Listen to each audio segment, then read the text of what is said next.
Praise the lord. ప్రభు అయిన యేసు నామములో అందరికీ వందనములు. యేసయ్య మాటను ఈ కార్యక్రమాన్ని వీక్షించడానికి ప్రేమతో నేను మిమ్మల్ని ఆహ్వానిస్తున్నాను. ఈ దినము లూకా సువార్త 22వ అధ్యాయము 54వ వచనం నుండి 62వ వచనాల వరకు ధ్యానించుకుందాం. వారు ఆయనను పట్టి ఈడ్చుకొని పోయి ప్రధాన యాజకుని ఇంటిలోనికి తీసుకుని పోయిరి. పేతురు దూరముగా వారి వెనక వచ్చుచుండెను. అంతటా కొందరు నడుమొంగిట మంట వేసి చుట్టూ కూర్చుండినప్పుడు పేతురును వారి మధ్యను కూర్చుండెను. అప్పుడు ఒక చిన్నది ఆ మంట వెలుతురులో అతడు కూర్చుండుట చూచి అతని తేరి చూచి వీడును అతనితో కూడా ఉండినని చెప్పెను.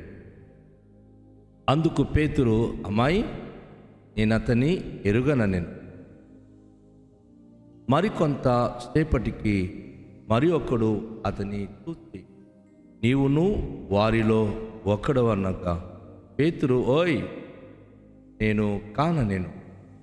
ఇంచుమించు ఒక గడి అయిన తర్వాత మరి ఒక్కడు, నిజముగా వీడును అతనితో కూడా ఉండెను, వీడు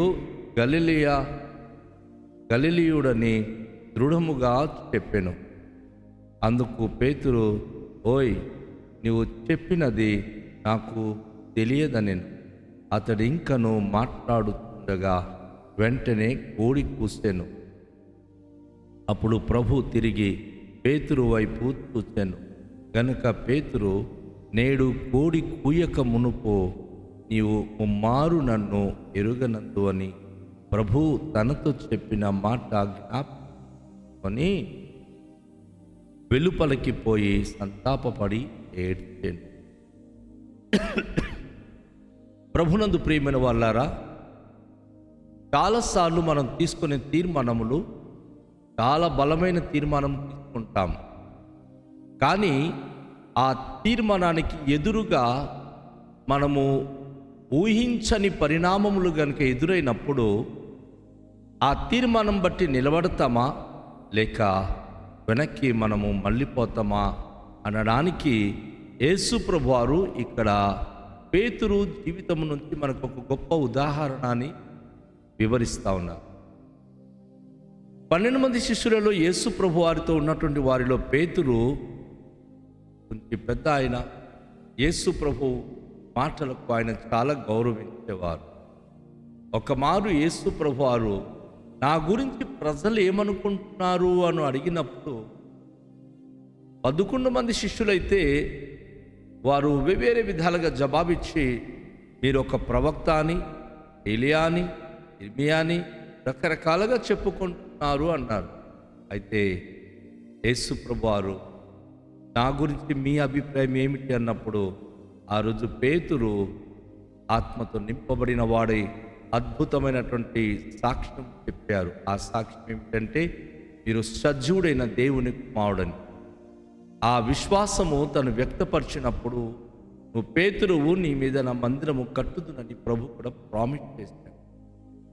తర్వాత దినాల్లో ప్రభు తనకు జరగబోయే పరిణామం గురించి, శిలువ మరణం గురించి చెప్పినప్పుడు పేతురు అయితే, అది నీకు జరగకూడదు ప్రభు అంటే వెనక్కి పో సాతానా అని ప్రభు మందలించడం కూడా మనము ధ్యానించి ఉన్నాం.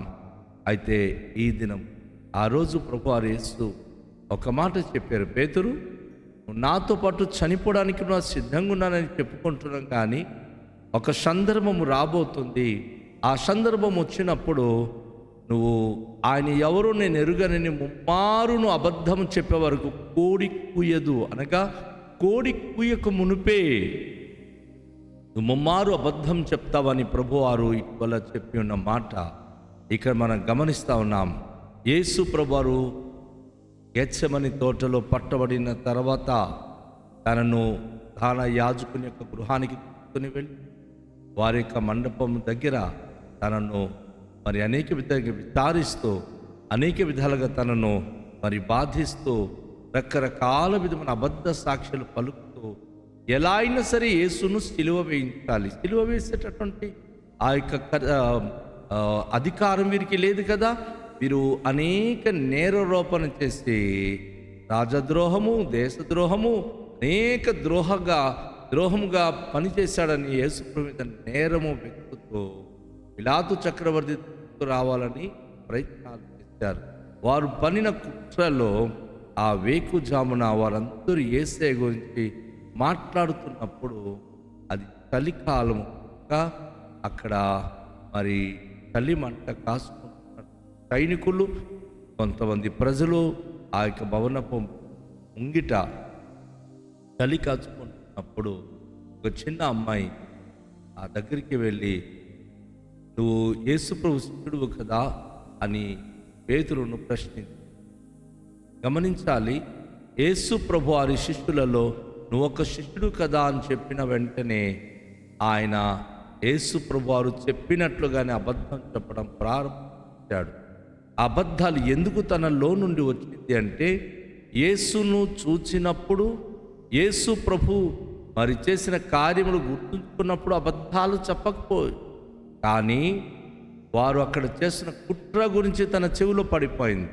ఈరోజు ఎలా అయినా సరే అతని సిలువలో చంపేయాలి, ఎలా అయినా సరే హతమార్చాలి అని కొన్నిసార్లు కొంతమందికి జరిగేటటువంటి అన్యాయ అక్రమం గురించి బయట వాళ్ళు మాట్లాడుతున్నప్పుడు ఆ వినే బయట వాళ్ళ మాటకి చాలామంది గుండె జారిపోదు. పేతురు ఇతర మనుషులు మాట్లాడుతున్న మాటలు విన్నప్పుడు తన గుండెల్లో భయంకరమైన భయము కనుక ఆయన, ఎవరమ్మా నువ్వు, ఎవరి గురించి చెప్తున్నావు అని చెప్పి ఆయన అబద్ధం చెప్పడం ప్రారంభించాడు. కాసేపటికి మరొక వ్యక్తి వచ్చాడు. వచ్చి, లేదు నువ్వు ఆ యేసుప్రభు శిష్యుల్లో ఒకడువే కదా అని మళ్ళీ రెండో మారి ఏ విధంగా ఆయన అబద్ధం చెప్పడం మొదలుపెట్టాడు. నేను కాను అని చెప్పి మూడోసారికి, లేదు 12 మంది శిష్యులలో నువ్వు ఒక్కడివే, మేము చూస్తున్న మా గుంపులో నిన్ను అని చెప్పి అన్నప్పుడు ఆయన ఒట్టు పెట్టుకుంటూ అబద్ధాలు చెప్పి తను కానని చెప్పి ఆయన తప్పించుకుంటున్నాడు. ఈ 3 సార్లు అబద్ధాలు చెప్పినప్పుడు అక్కడ ఎంత భయంకర సంఘటన జరిగిందంటే, మారు ఆయన అబద్ధం చెప్పిన తర్వాత కోడి కూసింది. యేసు ప్రభు పేతురుతో ముడివేసింది ఏంటంటే, కోడి కుయ్యక ముందే నువ్వు ముమ్మారు నాకు అబద్ధం చెప్తావని. కోడి కూత అది మెలుకుతకు సాదృశ్యం. ఒక మనిషి మేల్కొనక ముందే ఏం జరగలో జరిగిపోతుంది. ఈరోజు చాలామంది క్రైస్తవ బిడ్డలు దేవుని సన్నిధిలో ప్రార్థన ద్వారా మేల్కొనక ముందే దేవుని విషయంలో, సంఘం విషయంలో, కుటుంబం విషయంలో ఏది జరగాలో అది జరిగించి తీరేస్తున్నారు. దాని ద్వారా తెల్ల చెదురైపోయి జీవితాలే నాశనం వైపు వెళ్ళిపోతుంది. నా ప్రియ సహోదరి, నా ప్రియ సహోదరుడా, ఒక్క మాట అనుకోవాలి. ప్రభు మనకు మేలుకొల్పే ముందే ప్రభు గురించి మనం ఎరుగమని చెప్పడం అనేది దారుణమైన విషయం. దారుణమైన విషయం. ఎందుకంటే ప్రభు సత్యమందు నిలిచి ఉండడానికి మన కొరకు ప్రార్థించాడు. సత్య సంబంధులుగా ఆయన మనను ఏర్పరచుకున్నాడు. అలాంటి సత్య సంబంధమైన క్రైస్తవ జీవితాల్లో ఒక ప్రమాదాన్ని చూసి, ఒక పరిస్థితిని చూసి, ఒక ప్రతికూలత వాతావరణం చూసి యేసు ప్రభు దేవుడు కాదని చెప్పుకుంటారా?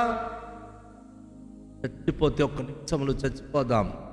కానీ అబద్ధాలు చెప్పడం అనేది, ఆయన మనకు తెలియదని చెప్పడం కానీ, నేను క్రైస్తుడు కానని చెప్పడం కానీ, నేను దేవుని బిడ్డ కాదని చెప్పడం కానీ ఎంత ఘోరమో అది చాలా బాధ విషయం. నా ప్రియ సహోదరి, నా ప్రియ సహోదరుడా, దేవుని వాక్యములో అబద్ధాలు చెప్పి ఒకవేళ మన ఈ లోకంలో బ్రతికిపోతామంటే ఆ బ్రతుకు కంటే నిజము చెప్పి క్రీస్తు వలె మనం చావడం ద్వారా గొప్ప దీవెనలు మనకు ఉన్నాయన్న సంగతి మనము మర్చిపోవద్దు. పేతురు అబద్ధమాడిన మరుక్షణము కోడి కూసింది. ఆ శబ్దము తన చెవులు పడిన వెంటనే యేసు ప్రభువారు చెప్పిన మాటలన్నీ జ్ఞాపకంలోనికి వచ్చి చాలాసార్లు దైవ సేవకులు మనకు గద్దించినప్పుడు, దేవుని పరిశుద్ధాత్మ ద్వారా మనం చేసిన పొరపాటు మనకు జ్ఞాపకంలోనికి వచ్చినప్పుడు మనము నిర్లక్ష్యము చేసి దాన్ని పట్టించుకోకుండా వెళ్ళిపోతూ ఉంటాం. అది మన జీవితానికి ప్రమాదం అంట. అది చాలా చాలా ప్రమాదకరమైన పరిస్థితి. కనుక జీవితంలో ఎప్పుడు కూడాను మేల్కొనక ముందు దేవుని వాక్యాలను జ్ఞాపకం అనేది చాలా అవసరము. దేవుని మాటలు జ్ఞాపకం ఉంచుకుంటే అది కూడి కూతవలే మన జీవితానికి అది జ్ఞాపకంలోనికి తెచ్చి మనము పడిపోకుండా సహాయపడుతుంది. వాక్యం మర్చిపోయి తిరిగితేనే పాపము చేస్తూ ఉంటాం. దేవుని వాక్యానికి అవిధులుగానే జీవిస్తూ ఉంటాం. తర్వాత పశ్చాత్తాపడి పేతురు చాలా చాలా గుండె బాదుకొని నెత్తి బాదుకొని ఏడుస్తూ ఆయన బాధపడుతున్నాడు. కానీ అది దాటిపోయింది. అబద్ధం ఆడాల్సిన సమయం, అబద్ధం ఆడకూడని సమయంలో అబద్ధం ఆడి ఆయన దైవికంగా దేవుని ఆయన వాక్యాన్ని బట్టి దిగజారిపోవడం జరిగింది. తర్వాత ఆ నీళ్ళు కార్చి పశ్చాత్తాపడుతున్నాడు. కానీ అవకాశం లేకపోయింది. క్రీస్తుతో పాటు ఆయన కావడానికి అవకాశము దక్కకపోయింది. నేను ఆ యేసు కొరకు ప్రాణం పెడతాను, ఆ యేసు కొరకు నేను చనిపోతానని అనుకుంటున్న ప్రతి దేవుని బిడ్డ, నీకు ఎప్పుడైనా కష్టాలు, బాధలు, ఇబ్బందులు ఆ ఇబ్బందులో దేవుని స్తుతించు. మర్చిపోద్దు. వాక్యాన్ని మర్చిపోయి దేవుని యొక్క వాక్యాన్ని బట్టి జీవించడానికి ఇష్టపడినప్పుడే నువ్వు నీ జీవితంలో అద్భుతమైనటువంటి వెళ్ళగలుగుతావు. కనుక దేవుడు వాగ్దానం చేసిన దేవుడు తనతో పాటు మనం తన రాజ్యంలో ఉండే భాగ్యం అన్నాడు. మనము తన విషయంలో ఏ మాత్రం కూడా సందేహించకుండా, అబద్ధమాడకుండా, ఎలాంటి బొంకకుండా దేవుని సత్యవాక్యాన్ని లోబడి సత్యవాక్యమును బట్టి మనం జీవించే వారమై ఉండడానికి రండి దేవునికి మనము ప్రార్థన చేసి అడుగుదాం. మికిలి దయగల తండ్రి, మీకు వందనాలు. మమ్మను మేలుకొల్పే దేవుడవు, సత్య సంబంధులుగా మీ నామానికి మహిమపరిచే భాగ్యం మాకు దయచేయండి ప్రభువా. మీతో ఒకసారి తీసుకున్న తీర్మానాన్ని బట్టి ప్రభువా, ఇదిగో మా జీవితంలో మేము తప్పిపోకుండా ప్రభు అబద్ధము చెప్పకుండా మీ యొక్క వాక్యం బట్టి సత్య సంబంధులై సత్యమును బట్టి జీవించే భాగ్యం ఇవ్వండి. ఈ ఉదయకాశంలో మీ సన్నిధి మాకు అనుగ్రహించి ఘనత, మహిమ, ప్రభావం పొందుతామని యేసు నామములో ప్రార్థిస్తున్నాము తండ్రి. ఆమేన్. అందరికీ షాలోమ్. ప్రభు మనలను దీవించుగాక.